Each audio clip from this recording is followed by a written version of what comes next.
సర్వ సమీకరణం. 24 సెంటీమీటర్ల భుజంగా గల ఒక ఘనాకార పాత్ర ఉందనుకుందాం. అందులో ఎంత పరిమాణం గల నీరు నిల్వ చేయొచ్చు? ఘనము యొక్క ఘన పరిమాణము భుజము ఇంటూ భుజము ఇంటూ భుజము అంటే భుజము క్యూబ్ అని మనకు తెలుసు. ఇక్కడ 24ని 3 సార్లు గుణించడానికి బదులు వేరొక సులభ పద్ధతి మరేమైనా ఉందా? అవును, ఉంది. ఇక్కడ మనకు ఉపయోగపడే ఒక సర్వ సమీకరణం ఉంది. ఒక సంఖ్య యొక్క వర్గం కనుగొనే సర్వ సమీకరణాన్ని గుర్తు చేసుకోండి. అది x² + 2xy + y². ఘనం కనుగొనడానికి కూడా ఇదే విధమైన ఒక సర్వ సమీకరణం ఉంది. అదే x + y3.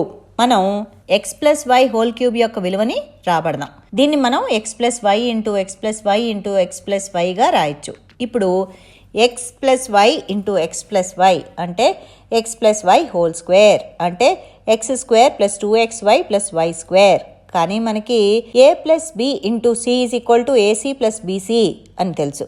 కాబట్టి x + y × x² + 2xy + y²లో x² + 2xy + y²ని x మరియు y చే గుణించి ఆ రెండు లబ్ధాలు కూడాలి.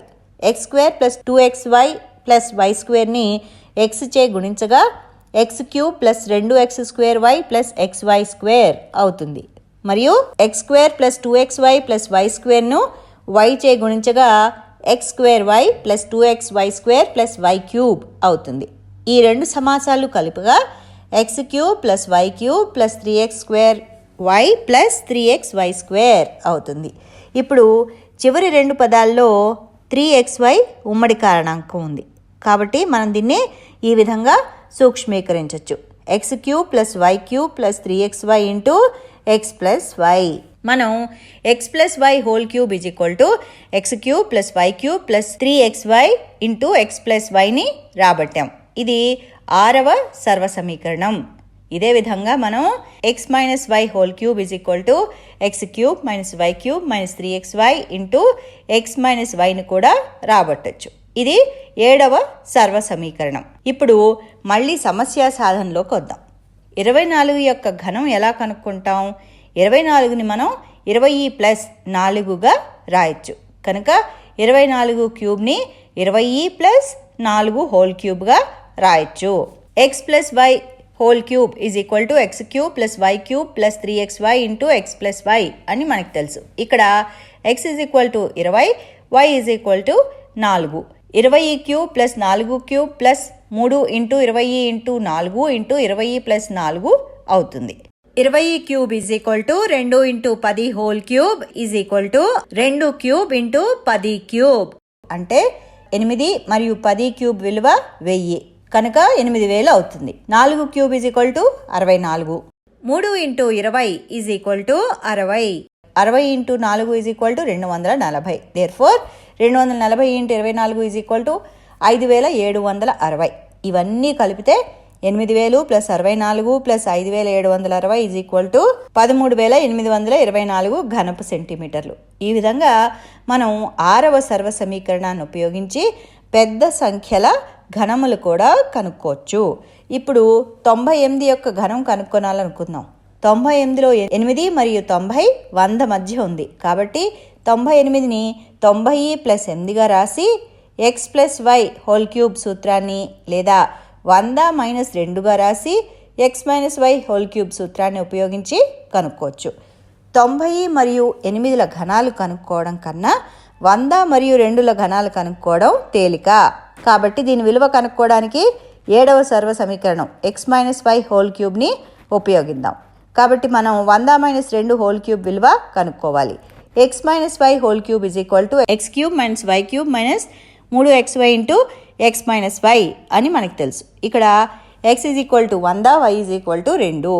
100³ - 2³ - 3 × 100 × 2 × 100 - 2 అవుతుంది. 100³ = 10 లక్షలు. కేవలం సున్నాలు 3 రెట్లు చేస్తే సరిపోతుంది. 2³ = 8, 3 × 100 = 300, 300 × 2 = 600 మరియు 600 × 98.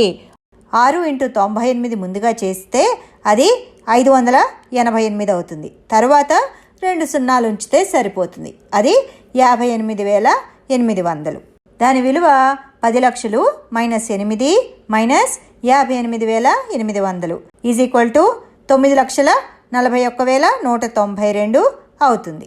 ఇది 98ని 3 సార్లు గుణించడం కంటే చాలా తేలిక, అవునా?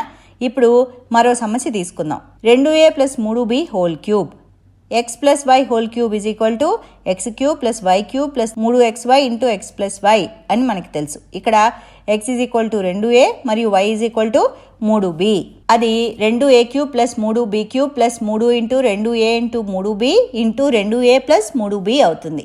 2³ ఈజ్ ఈక్వల్ టు 8 కాబట్టి ఇది 8a³. 3³ ఈజ్ ఈక్వల్ టు 27 కాబట్టి ఇది 27b³. 3 × 2 is equal to 6. 6 × 3 is equal to 18 కనుక 18ab × 2a + 3b. ఇప్పుడు 18ab × 2a is equal to 36a²b మరియు 18ab × 3b is equal to 54ab².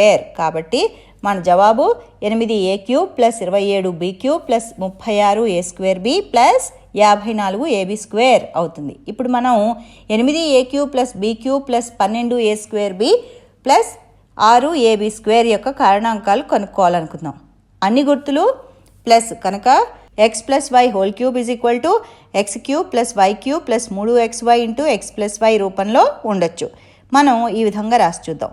8a³ is equal to 2a³. 12a²b is equal to 3 × 2a² × b ఎందుకంటే 2a² is equal to 4a². దీన్ని x³ + y³ + 3x²y + 3xy²తో పోలిస్తే అది 2a + b whole cube అవుతుంది అని మనకు అర్థమవుతుంది. అంటే 2a + b × 2a + b × 2a + b. మరో పాఠంలో మరిన్ని విషయాలు నేర్చుకుందాం. అంతవరకు సెలవు.